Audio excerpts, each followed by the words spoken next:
what they claim to be disasters that are coming.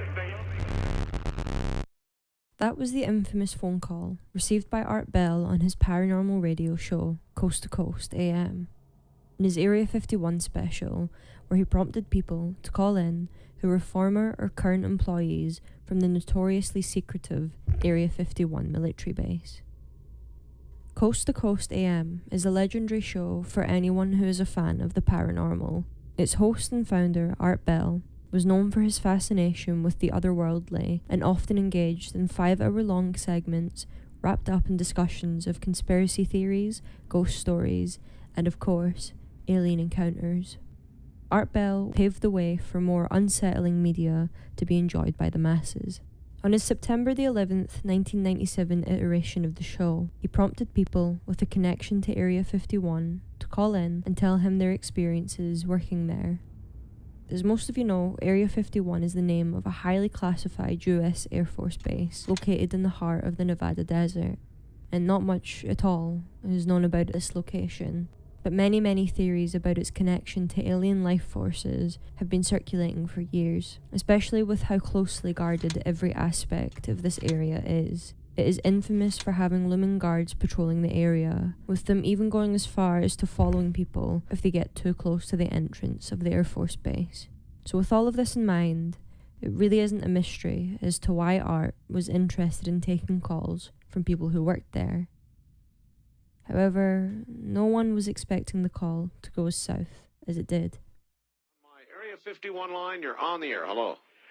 Hello, Art. Yes. Hi. I don't have a whole lot of time. Well, look, let's begin by finding out whether you're using this line properly or not. Area 51. Yeah, that's right. Were you an employee or are you now? A former employee. Former employee. I was let go on a medical discharge about a week ago, and I've kind of been running across the country. Oh man, I don't know where to start. They're gonna they'll triangulate on this position really soon. So you can't spend a lot of time on the phone. So give us something quick. Okay. Okay, what we're thinking of as aliens are they're extra-dimensional beings that an earlier precursor of the space program made contact with. They are not what they claim to be. They have infiltrated a lot of aspects of the military establishment, particularly the Area 51. The disasters that are coming, the military, the government knows about them, and there's a lot of safe areas in this world that they could begin moving the population to now, Art. But they're not doing anything. They are not. They want the major population centers wiped out so that the few that are left will be more easily controllable. Discharge. Some who have listened to this may say the caller could be clearly faking it and that it was all an act. But even Art Bell couldn't predict what would happen next. After a few minutes of the frantic caller explaining the dangers of the government and their plans for world control, the show was knocked off of the air, and Art Bell and his producers frantically worked behind the scenes to get it up and running again on a backup server. Here's where it gets a little bit extra. I started getting...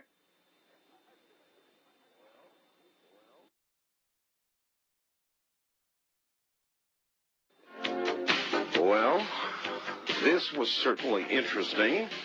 We are now on a backup system, everybody. A backup system. And that one caller that I had on the air, I guess we were about in the middle of his transmission, his telephone call, which was one of the strangest ones I've ever had. And the entire transmitting system by satellite went down here. and we were notified we were off the air, and it would appear to be from this end and some sort of massive transmit failure. So we are now using a backup system to be on the air.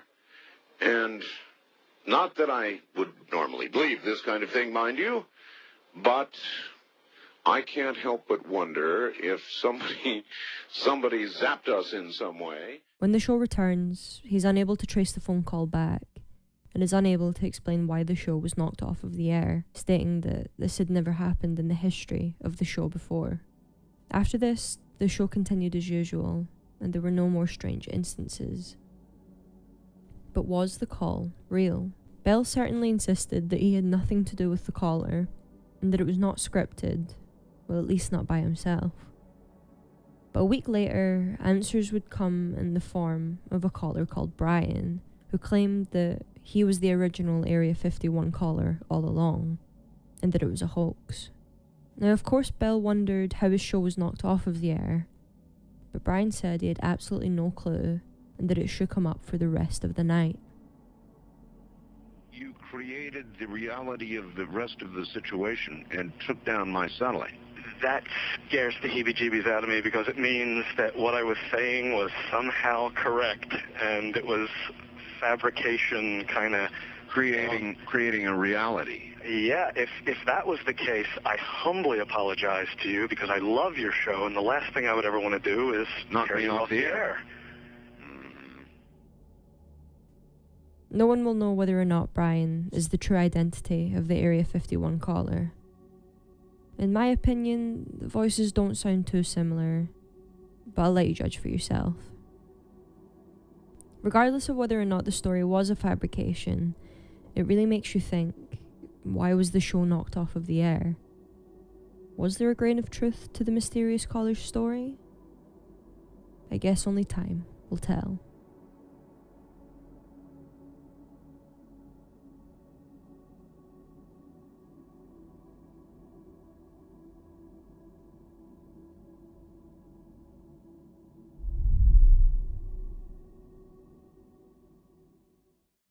Hi Walter, I got a new girlfriend today. Now this video is another staple of the YouTube horror sphere. I'll just show you it here as it is a relatively short video. A quick trigger warning, this video will showcase footage that some may find to be disturbing.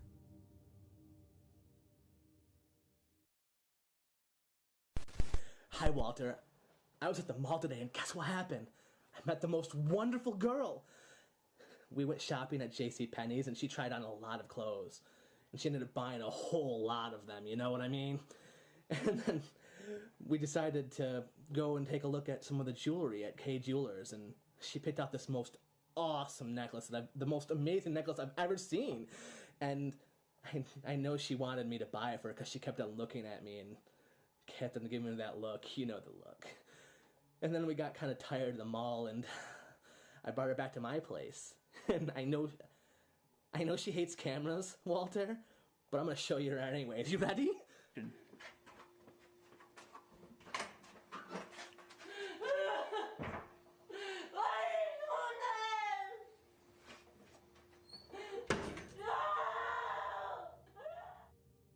And that's the video. Many of the people who had seen this video would have left it at that. But there is more to this video, and there's a whole controversy that it summoned. In 2016, this video resurfaced after laying relatively unseen since its release in 2009. This is due to the theories surrounding it and people believing that it was perhaps linked to a real-life missing persons case. Kayla Berg was last seen on the 11th of August 2009. That evening, she was with a 24-year-old friend, Kevin Kilcheski. Sometime between 9 and 11 p.m, Kilcheski dropped Kayla off at her boyfriend's house. He stated that the house had all its lights turned off and it looked as if no one was at home. Kilcheski never actually saw Kayla go inside the house, and she's unfortunately never been heard from ever since. Now, Kayla wasn't reported missing for 6 days because her parents, who were separated, had some unfortunate miscommunications, and they each thought that Kayla was at one another's houses. Now, what does Kayla have to do with this video? At the time, people believed that the woman featured in the High Walter video could possibly have been Kayla. This is due to the timeline of her disappearance and the similarity between the clothing with what the woman in the video and with what Kayla was last seen wearing, which was a red spaghetti strap top. The controversy surrounding the video grew so much to the point that YouTube eventually deleted the original clip, and the police launched an investigation into the man behind it. Now, the man behind the video had nothing to do with Kayla's disappearance. The video was just a short piece of horror media that him and a friend made together. The police eventually dismissed everyone's claims and cleared the man's name, and then sent their condolences to Kayla Berg's family. And that was the controversy behind that particular clip. The story of Kayla Berg is a tragic one, and she has still not been found. If you have any information on her whereabouts, please get in contact with the Antigua Police Department. 112 Dirtbag. 112 Dirtbag was a YouTuber who created his channel in February of 2011 and uploaded this video, which he is most known for now.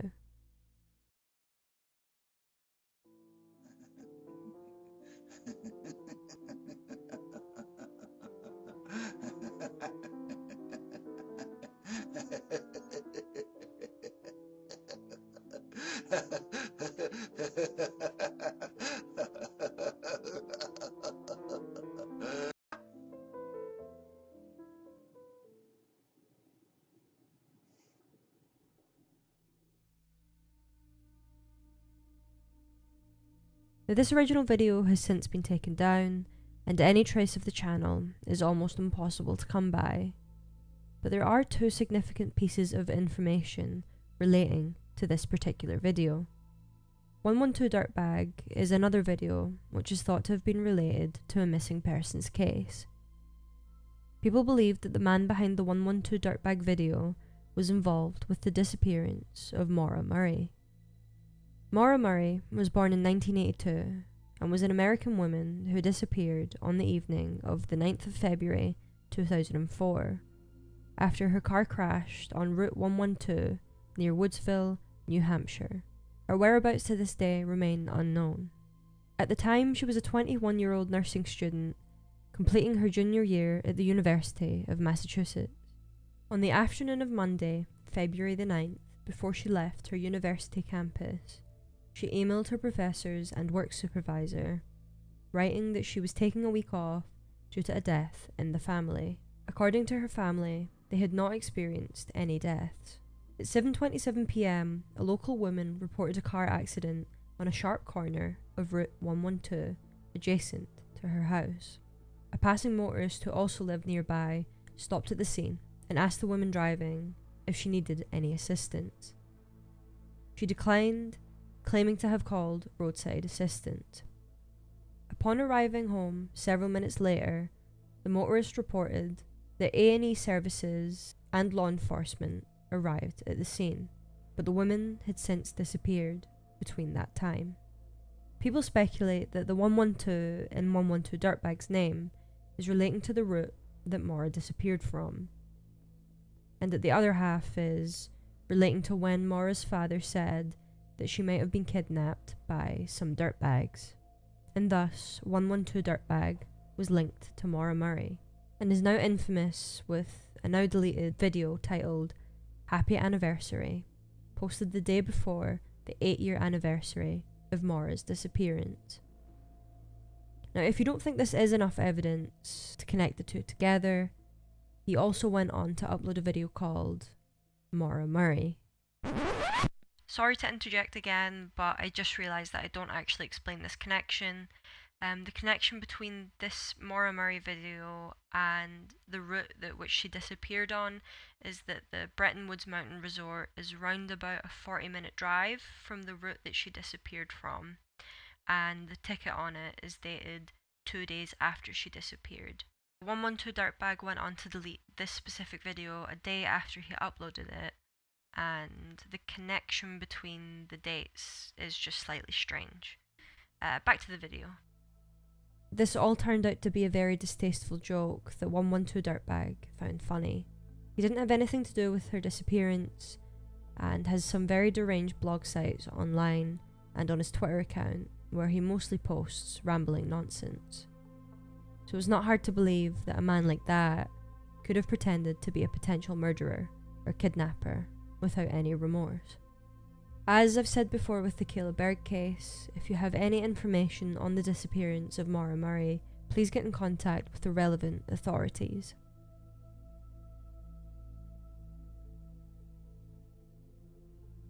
The M Cave.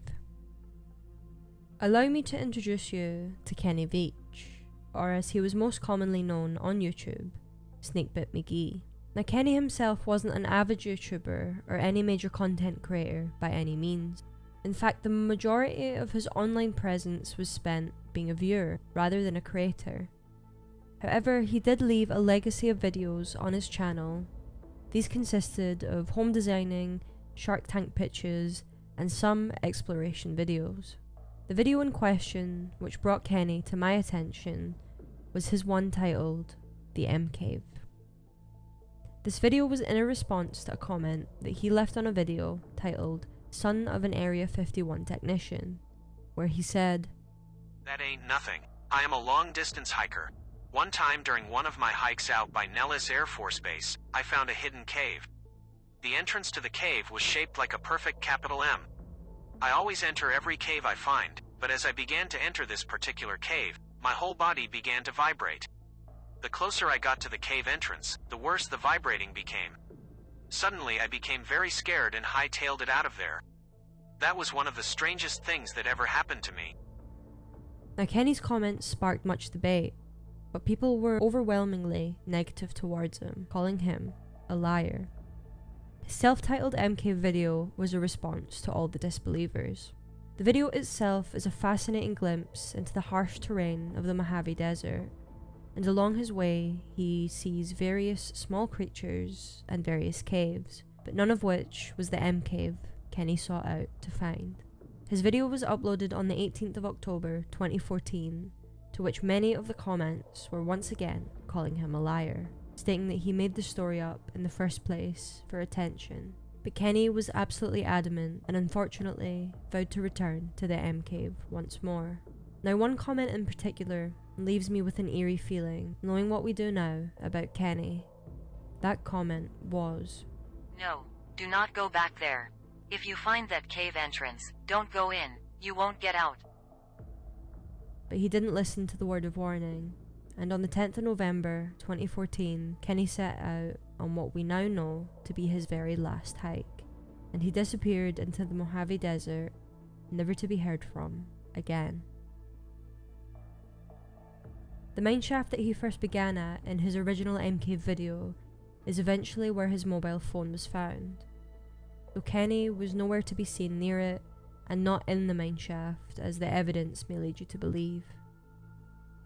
Though in the wake of his disappearance, numerous videos have popped up across YouTube exploiting the M Cave phenomena, with multiple people claiming to have found it, though none of which appear to bear any resemblance to the M Cave that Kenny described in his video. Kenny has not been found to this day, and his whereabouts remain a mystery.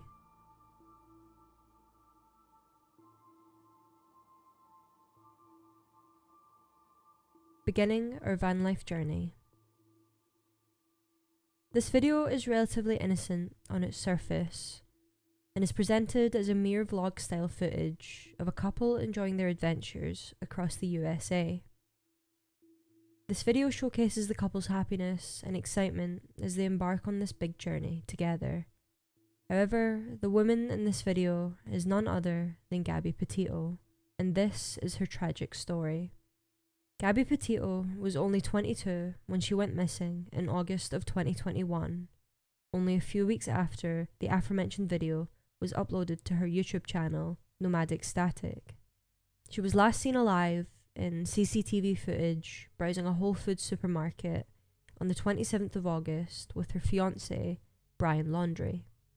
It wasn't until the 11th of September 2021 when her disappearance was officially reported to the authorities after her fiancé returned home without Gabby, and he refused to speak with the Petito family or answer any questions about where their daughter may be.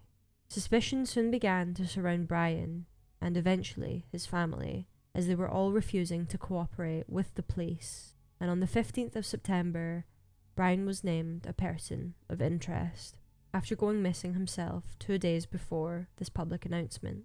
His family didn't tell the authorities that he had left the premises and only stated that they believed he went hiking to the nearby Carlton Reserve. Due to the family being uncooperative and the search for Gabby becoming increasingly widespread throughout the media, a warrant for the search of the Laundrie home was officially issued on the 19th of September, and the family were forcefully removed from their home, and the authorities began searching for any clues which might lead to finding Gabby, or Brian at this point in time. That same day, the remains were located in the eastern portion of the Grand Teton National Park in Wyoming. The discovery was aided by another travel YouTuber who spotted the Petito van in a video that they had been editing together.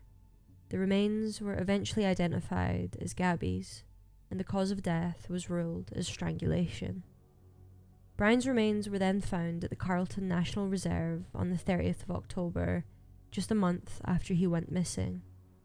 Alongside his remains, which had to be identified through using his dental records, was a backpack with a notebook inside containing the following confession. Gabby, I wish I was right at your side. I wish I could be talking to you right now. I'd be going through every memory we've made, getting even more excited for the future. I can't live without you. I've lost every day we could have spent together. I loved you more than anything. I can't bear to look at our photos, to recall great times, because it is why I cannot go on. When I close my eyes, I will think of laying on the roof of the van, falling asleep to the sight of a meteor shower at the Crystal Geyser. I will always love you. If you were reading Gab's journal, looking at the photos from our life together, flipping through old cards, you wouldn't want to live a day without her. Knowing that every day you'll wake up without her, you wouldn't want to wake up. I'm sorry to everyone this will affect. Gabby was the love of my life, but I know adored by many. I'm so very sorry to her family, because I love them. This occurred as an unexpected tragedy. Rushing back to our car trying to cross the streams of Spread Creek before it got too dark to see, too cold. I hear a splash and a scream.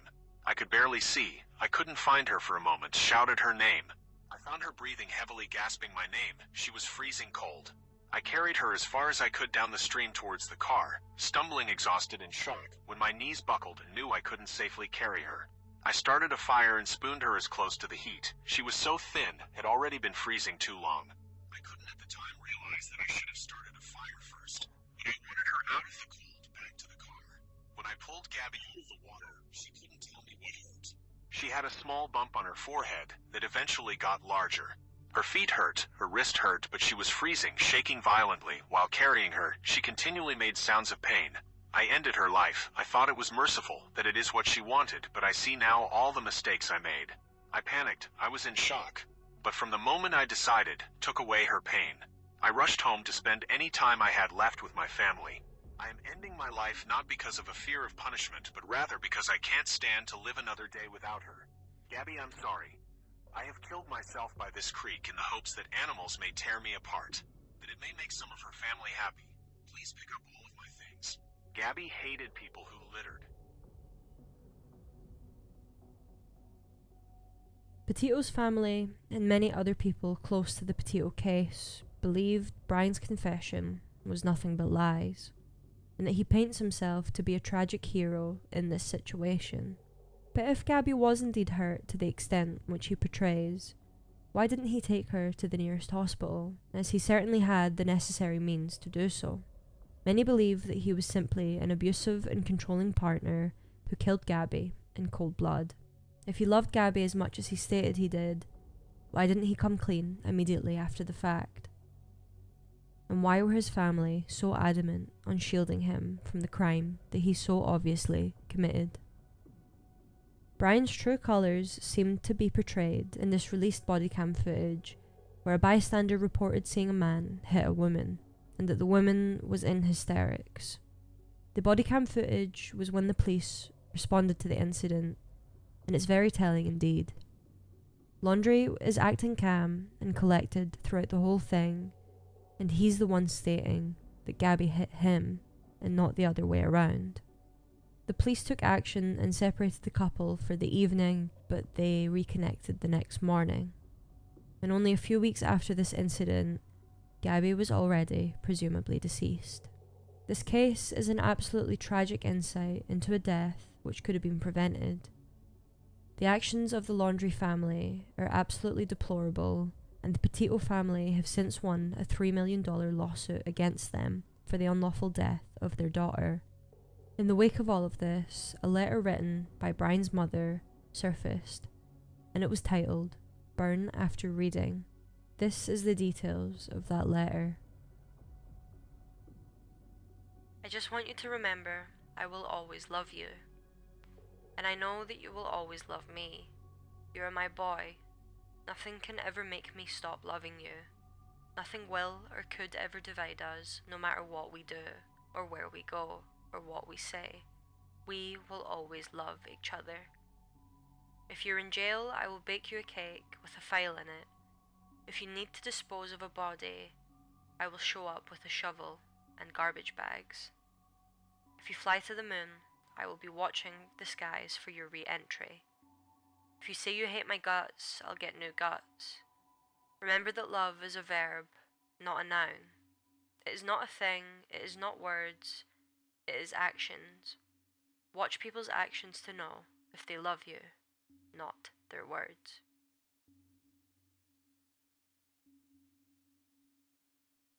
Now, the letter itself seems oddly specific in relation to what happened to Gabby.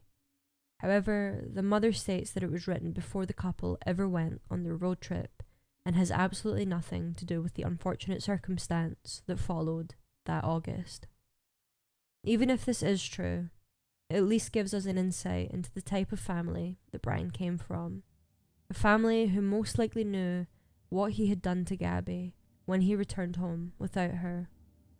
And if we can speculate, perhaps aided him in evading arrest by the police.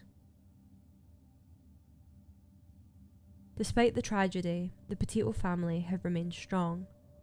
They've launched a non-profit called the Gabby Petito Foundation, which seeks to help victims and survivors of domestic abuse, so that tragedies like Gabby's will never happen again.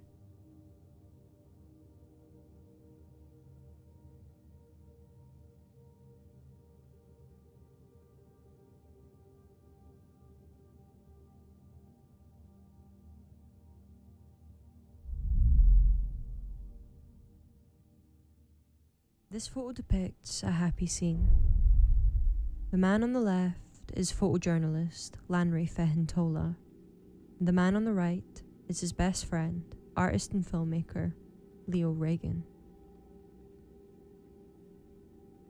Lanry once said that the focus of his photography was to document the ordinary, everyday lives of real people whose stories are very seldom told. Little did Lanry know that these words would come back to haunt him in a rather sinister way. It was Lanry who became the focus of Leo Reagan's 1998 documentary, Don't Get High Off Your Own Supply. It's important to note that Lanry was also writing a book at the time of the same title. This documentary begins with Reagan commenting on how dedicated Lanry was to every project that he threw himself into. Reagan mentions an anecdote. He mentions that one time when Lanry was in London, photographing the lives of the homeless, that he became so wrapped up in their world and eventually became homeless himself. 6 years after this, Lanry had an appetite for a new project and decided to move to Bradford to investigate the lives of drug addicts. Now, this is a project that Lanry perhaps should never have touched.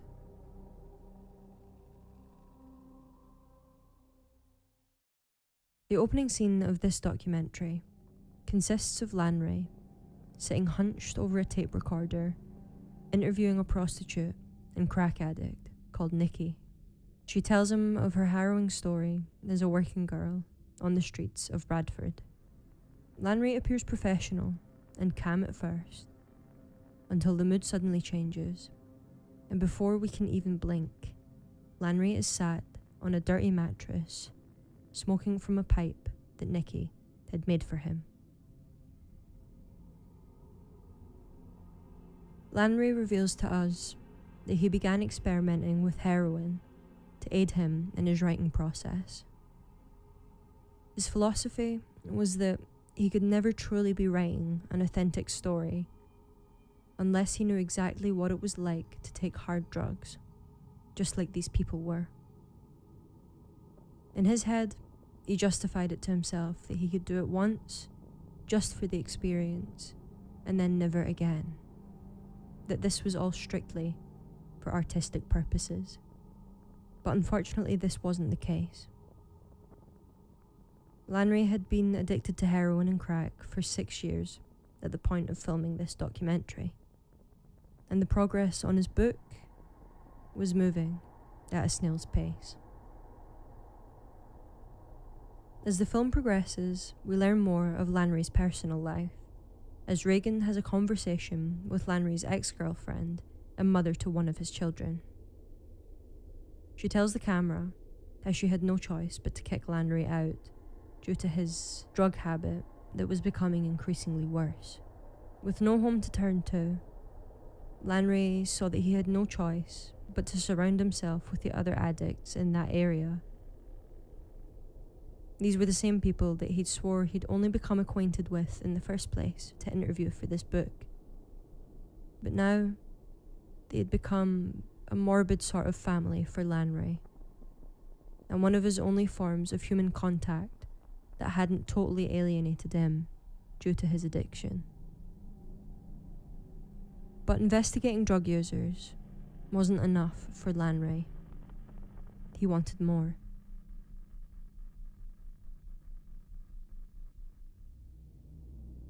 He wanted to dive even further into the drug world and learn every aspect he could for his book.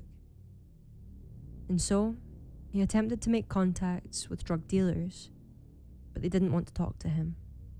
Never the quitter and always an extremist, Lanray decided that the best course of action was to become a dealer himself, and from that point onward, threw himself into a life of debauchery and crime. During this time of dealing drugs, Lanray was arrested by the police numerous times and was almost given an 8-year prison sentence. To anyone on the outside, his life was in absolute shambles. But to Lanray, it was all part of the chase and thrill of his creative process. There is an excerpt from his book that Lanray reads about his time parading as a drug dealer, and he boasts about locking a woman in a car and stripping her naked, demanding money that she apparently owed him. Kicking and screaming like a fat pig, but I don't give a fuck. She owes me money and I want it. Simple. Then I'm rifling through her pockets and she's trying to get something for me. And yank it off completely. Then the tracksuit bottoms, tights and knickers all in one movement. And there she is, naked.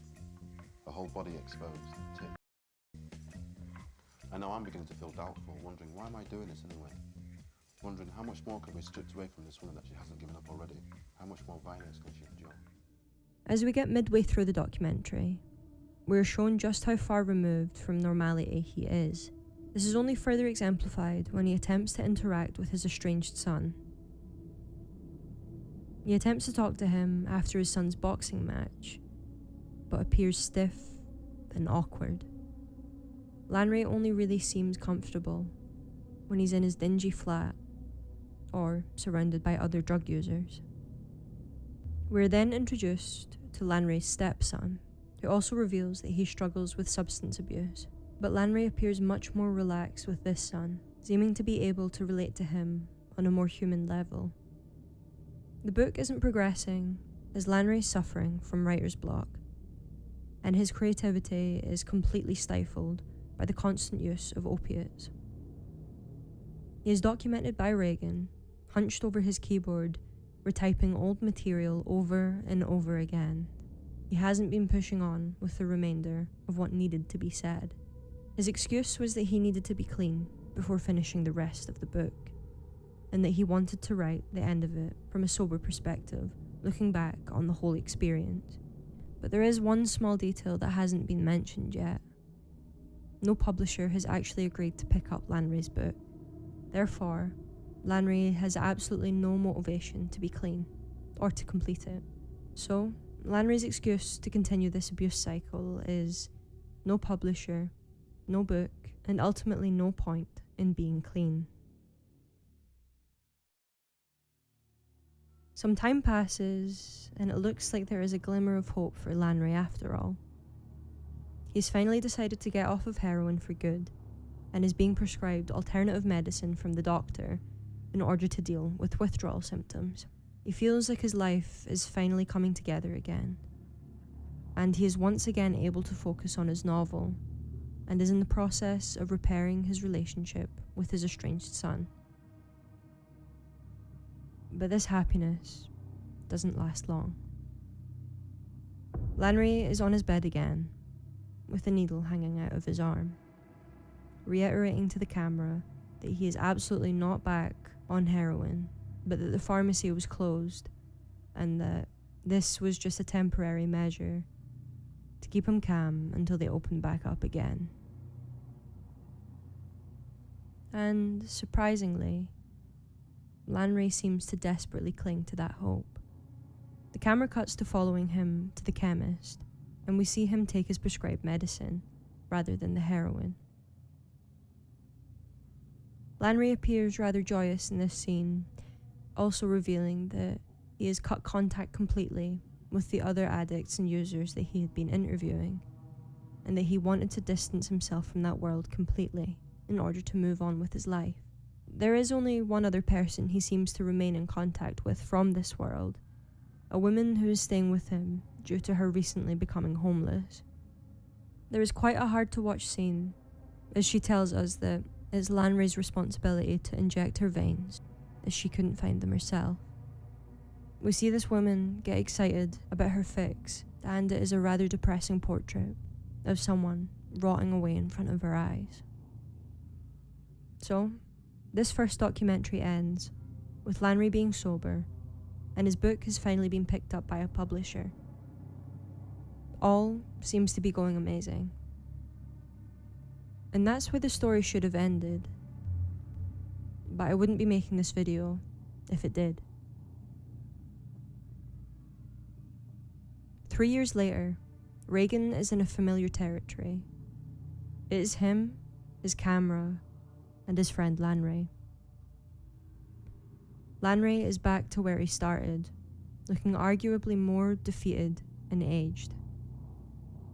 We soon learn the news that the publication of Lanre's book has been halted due to him missing a deadline, and the reason being that his heroin use was in full swing once again. We hear Leo confront him, revealing that it has now been a full 10 years since the beginning of Lanre's initial project, and since the beginning of his addiction. The tone of this documentary is much less hopeful and much more painful to watch. Lanre is adamant to come off of heroin once and for all, and he is adamant to not use any alternative medication whatsoever. He wants to go cold turkey. The camera spends much of its time focused in one singular room, a room which is in a state of utter chaos and disarray. There are used syringes and papers scattered all over the floor, and Lanre spends a majority of his time curled up beneath his bed sheets, moaning in sheer agony. We are witnessing a man, at perhaps the lowest point in his life, begging his best friends to allow him to get another hit. This even escalates to the point of him threatening to jump out of the window. The documentary only lasted 4 days into his withdrawal attempt, and that's because Lanre managed to escape. And he left in his drug dealer's car. The filmmaker, Leo, and another friend go to a pub in sheer defeat and exhaustion. They don't return to see Lanray after this. In fact, it was a whole year before Leo even returned to speak with Lanray about his problem. By the end of this documentary, Lanray finally has his book published, but still isn't clean. But the story still doesn't end here. A final part to this documentary premiered at a film festival in June of this year, called My Friend Lanray. This final documentary doesn't follow his drug use, but instead follows Lanray's journey after a cancer diagnosis. This is the last time Lanray would appear in one of Leo Reagan's documentaries. Information about Lanray's life is hard to come by outside of how he is portrayed in these documentaries, but what is known is that Lanray unfortunately passed away in 2021 at age 61, but it is believed that he lived the last 11 years of his life completely clean from drugs. Lanray seemed to finally have defeated his demons. Speaking at Lanray's funeral in 2021, his friend and director of all of these documentaries had this to say about him. He was an extraordinary artist. He embraced each and every experience with fearlessness, compassion, and curiosity. Even in dying, he wanted to document the entire process, learn from it, and inform others. To anyone watching out there, I know this isn't my usual paranormal or internet-orientated disturbing video, but I wanted to highlight this specific documentary because I think life is so much more disturbing and strange than fiction ever can be.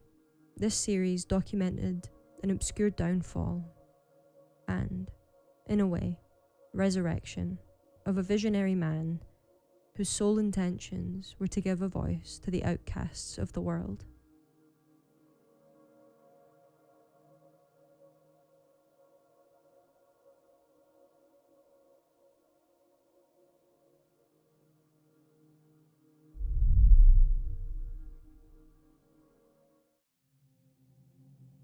Imagine this. You have just had an exhausting day. You get home and settle down on your sofa or on your bed. Your eyelids grow heavy, and soon everything is dark as you fall into a deep state of slumber. Then your eyes open and adjust to this.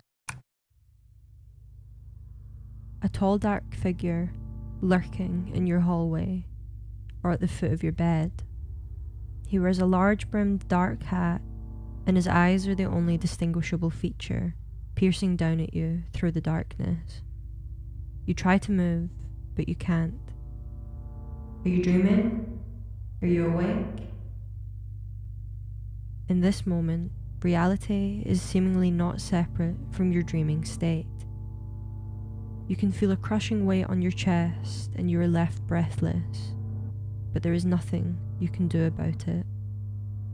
Eventually, you fall asleep again and wake to nothing out of the ordinary, except from the fleeting memory of this ghostly dream from the evening before. This experience has often fallen under the category of sleep paralysis, a phenomena which has no definitive scientific explanation, was believed to be caused by when the human brain is still awake, but the body remains in its sleeping state, resulting in the lack of muscle-moving capabilities.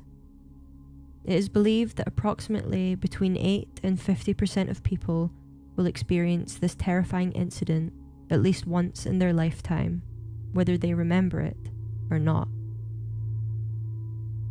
The strange thing about this is the overwhelming number of reports of people who have experienced sleep paralysis have said that they have seen the exact same figure throughout their dreams.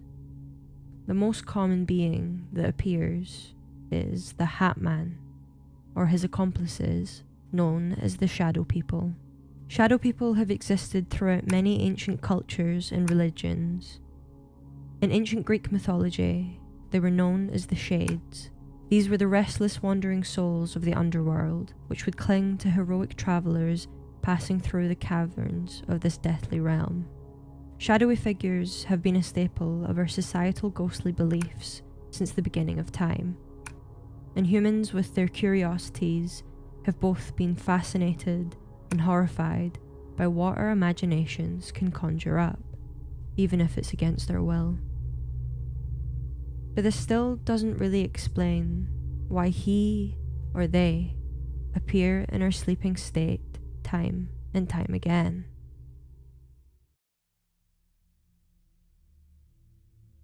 Art Bell was a popular radio figure and hosted a show called Coast to Coast from 1988 until 2003. Coast to Coast was centered around the topics of the paranormal and conspiratorial.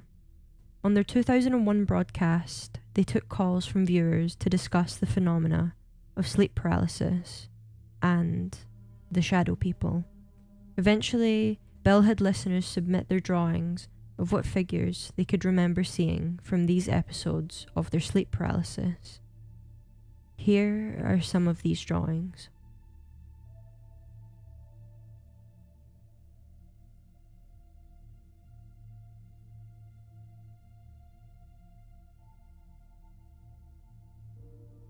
Ah, there he is. Even today, people tell their stories of their encounters with this shadowy voyeur. Here is one from the Reddit user, Russell West. I don't know about any of you, but who else has experienced the phenomena known as the Hat Man? A shadowy being wearing a trench coat and a wide-brimmed hat, shrouded in darkness, who often visits you while you sleep. I've had some very vivid Hatman interactions in the past. Whenever I have sleep paralysis is where I experience the most activity. There were two incidents that really stick out to me. The first, he was standing at the foot of my bed, and I was using all of my strength to kick him with my foot. But the moment I got my foot to move, he vanished and I could finally wake up. But the second time was far scarier. I woke up to him standing directly above my bed, staring down at me with these hollow, see-through eyes that almost appeared like blinding white lights. He kept bending closer to me as if to observe me. Then he reached out and grabbed me, and I woke up in such a panic. My heart was racing, and for weeks I was afraid to fall asleep, especially with the lights off. Now, whenever I go to bed, I make sure to avoid sleeping on my back as to not see the Hat Man or any of the other shadowy figures watching me while I sleep in my room. What are your experiences? Now, although these shadowy figures mostly appear when people are having bouts of sleep paralysis, people have even stated to see them without sleeping. They say that they have seen him and them lurking in the corners of their room during broad daylight.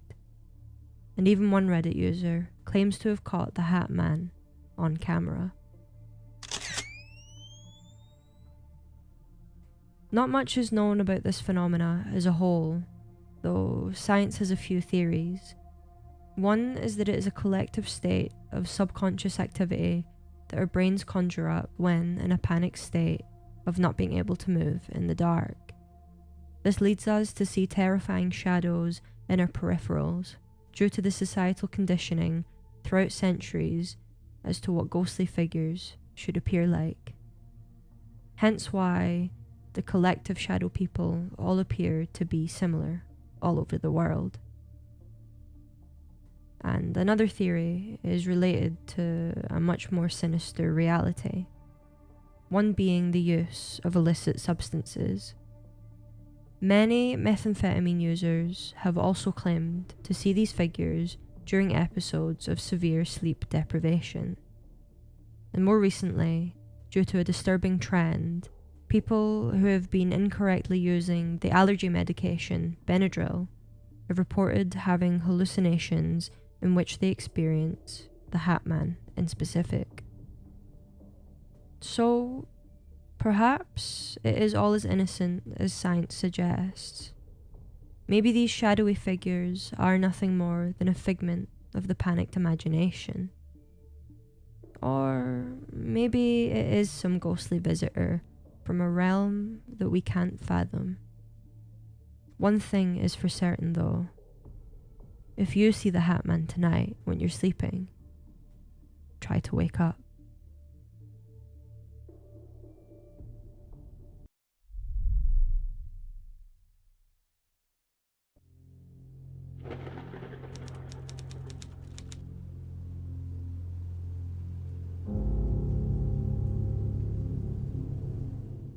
I've been waiting a long time to tell Reddit the full story of the Whistler.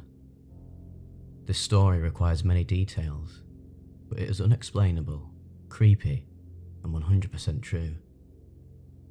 I also have video evidence. When I was about 8 years old, I was taking my dog for a walk through the neighbourhood with my mum. It was maybe 11 PM. We live next to a swamp woods area on the edge of our neighbourhood in Lansing, Michigan. I remember it being very silent and slightly windy. From down in the swamp, we heard somebody whistling at us. It sounded sort of like a bird, but each whistle was different enough where the lack of consistency made it human-like. The whistle sounded higher, then lower. I can't really describe it. My mum had a concerned, slightly terrified look on her face, and grabbed my hand and said that we should go inside quickly. I didn't understand because I was too young, but seeing my mum freak out made me freak out too. After a while though, I kind of forgot about it. 2 years later, I was taking my dog out again late at night. There's a large bush that could easily obscure a person behind it just next to the front door. As I was finishing the walk, the whistling noise started again. Same pitches, same inconsistent human-like tones. As soon as I heard it, a chill went down my spine, as I remembered exactly the feeling of seeing my mum, terrified, looking down into the swamp at something I couldn't see. Maybe she couldn't either. I ran inside as fast as possible. Years went by, and I thought about it less and less. I told only a handful of people, and eventually it slipped from my mind. Fast forward to last summer.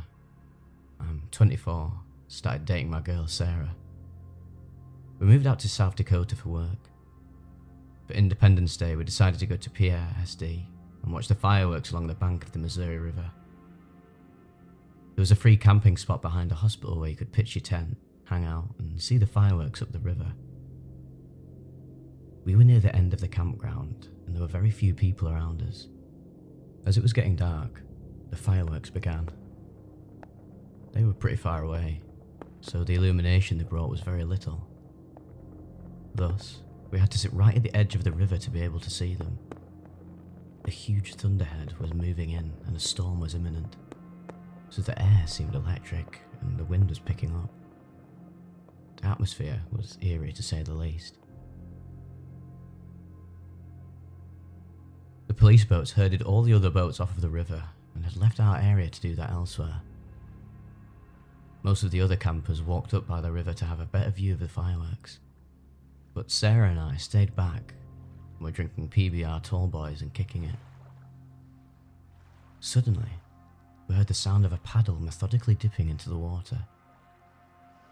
We saw a figure steering a canoe about 20 meters offshore. Sarah decided to go get more beers from the car, leaving me alone to stare at this mystery person. And then, of course, they whistled at me. My entire body was frozen and covered in goosebumps. It was the exact same Whistler from my childhood, more than a decade earlier. I looked at the figure, but it was much too dark to discern who it could be. They were wearing a hat. When they were perpendicular to the shore from me, they stopped paddling, turned the canoe to face directly at me, and whistled.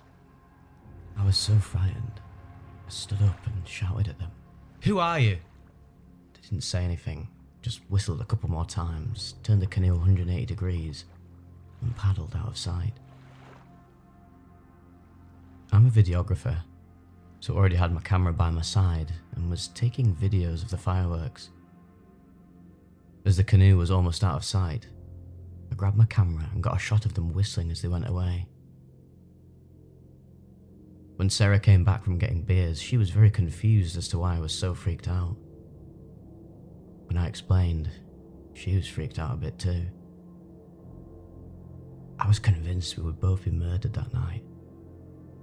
How did this whistling person follow me after 14 years all the way to South Dakota? Was it a coincidence? Why was it the same whistling noise? Who was that person? And where did they go? So many questions still unanswered. To this day, I'm more afraid of being outside in the dark where I might hear that whistling again. I'm open to any explanations. If there's interest, I will find a plug and edit a little video of the fireworks and the whistling noise and the canoe disappearing. I'm in Uganda currently, and the internet is spotty where I am, so I'll do my best. Okay, finally. I spent all afternoon uploading this video. Here is the link.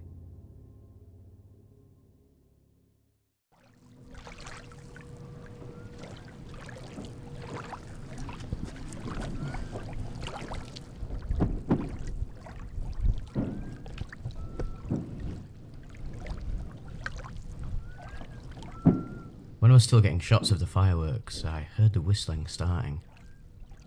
I was too afraid at that moment to point the camera directly at the canoe, so just turned my microphone towards it and kept a low-key shot facing downriver towards the fireworks. If you wear headphones, you can hear it better. It's the two-note whistle, high then low. You can hear me ask my girlfriend, "Are you whistling? Is that you?" She said no, but I wasn't sure, so I told her to stop it, because I was getting scared. The last shot, I boosted the brightness as much as I could and still make out the person in the canoe. It looks like they're wearing a red sweater or something. Now, of course, people had their own opinions as to what it was OP had been experiencing. Some stated that it must have been a bird, and others speculated that it could have been a creature from the lake. But one commenter mentioned something a little more unsettling. They mention a Venezuelan legend called El Silbin, or as it roughly translates to, the Whistling Man. So the story of El Silbin goes is that it was a young man who had killed his father as revenge because he had killed his wife.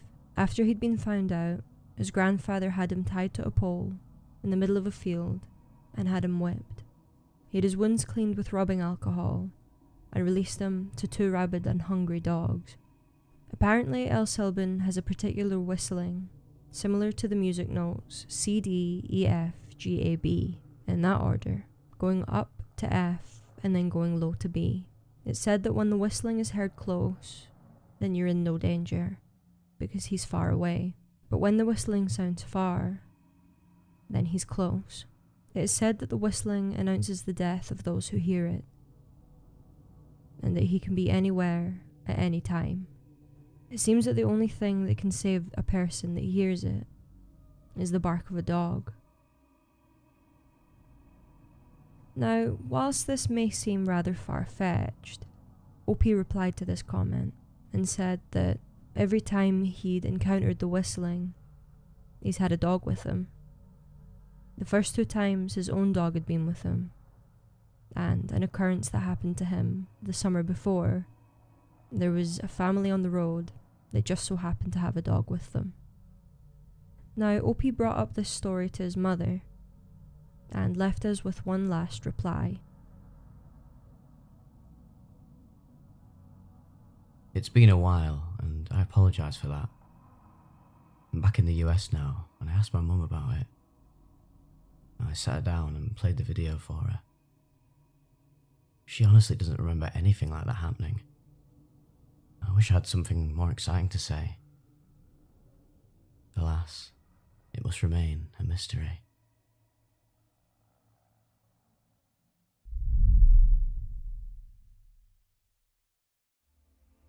Imagine this. Your partner goes to work and you are left home alone. So, you start your day with your daily chores, wanting to make the house clean and cosy for the two of you. You start cleaning the living room, then the kitchen, then deciding to clean under the sink. A fairly mundane task for most. Then imagine spotting something unusual, something that definitely shouldn't be under the sink, and something that you've never seen before. I'm sure that your blood would run cold. This is exactly what happened to the Reddit user IDK What Even Is This? They posted this story in the r/relationship advice subreddit, quite clearly confused as to what she had uncovered. The story is as follows.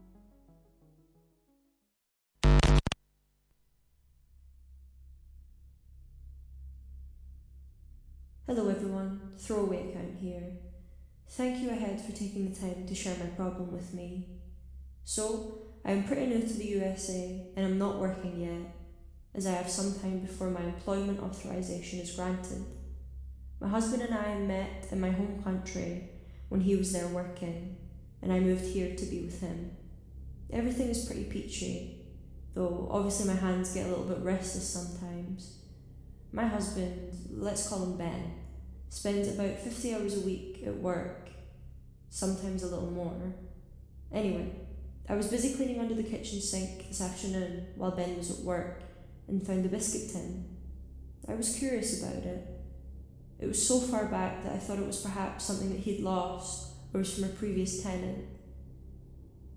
It was dusty, but the digital camera inside was not. I powered on the camera and found many photos of my things. Pictures of my purse hanging on the dining room chair, pictures of my makeup in my cosmetics box, pictures of my coat and scarf on the coat hooks, and pictures of my key on the kitchen counter.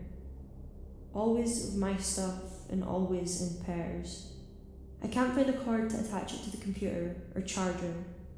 I looked through all of the photos quickly in case he noticed the battery drain, and turned it off and was careful to put it back the way I found it. And well, I don't know what to do next. I don't know exactly what I'm looking at. I don't even know how I'm supposed to feel, if I should confront him. Is there anything worth confronting him about? He doesn't seem the type to have any kind of compulsive tic, but most importantly, why would a person do this?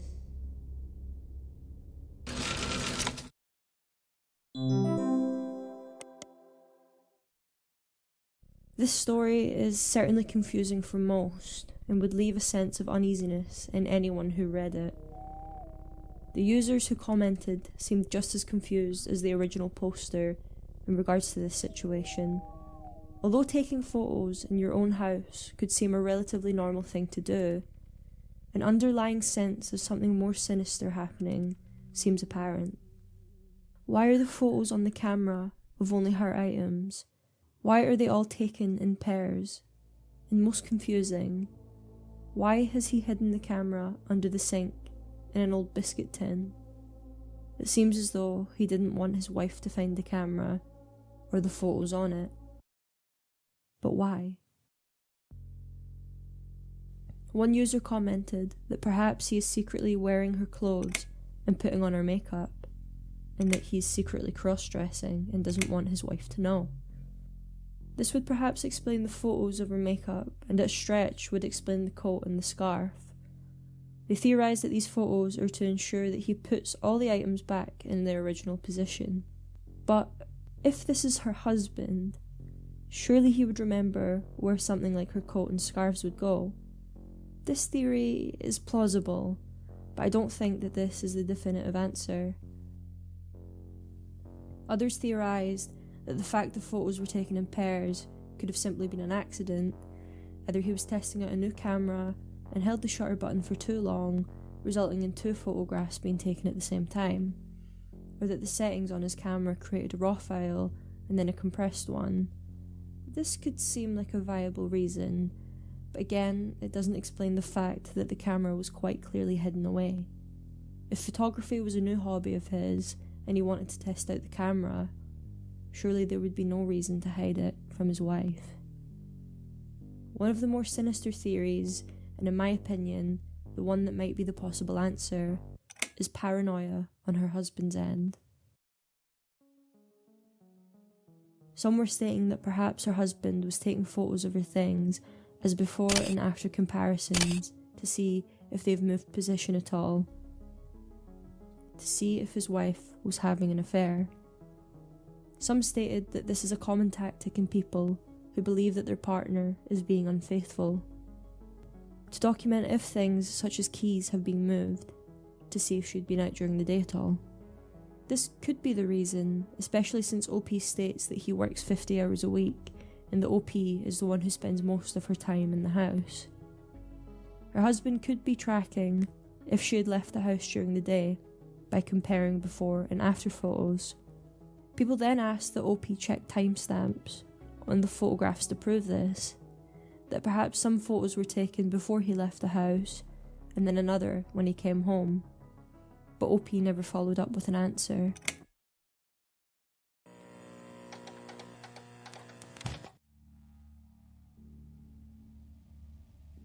No follow-up in the comments whatsoever.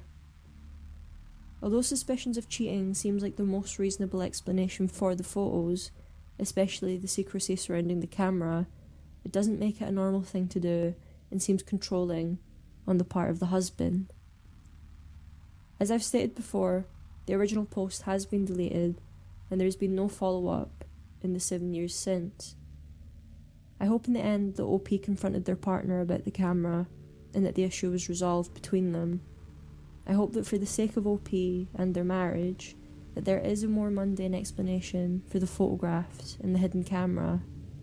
But as of now, I guess this will remain a mystery. Thank you to anyone who stuck by this far. Although this is a compilation of some of my older work, it's all been private for quite a while now, and I'm under the assumption that most of my new viewers and subscribers haven't seen many of them yet. It's a small homage to the hard work I put in at the very beginning of my channel, and I suppose, in a way, it's to usher in a new era of higher quality videos. Some of you may also have noticed that my screen name has been slightly tweaked. This is to simply stay cautious of YouTube's community guidelines so that no issues occur to my channel in the future. Anyways, take care everyone, and as always, I'll see you in the next video.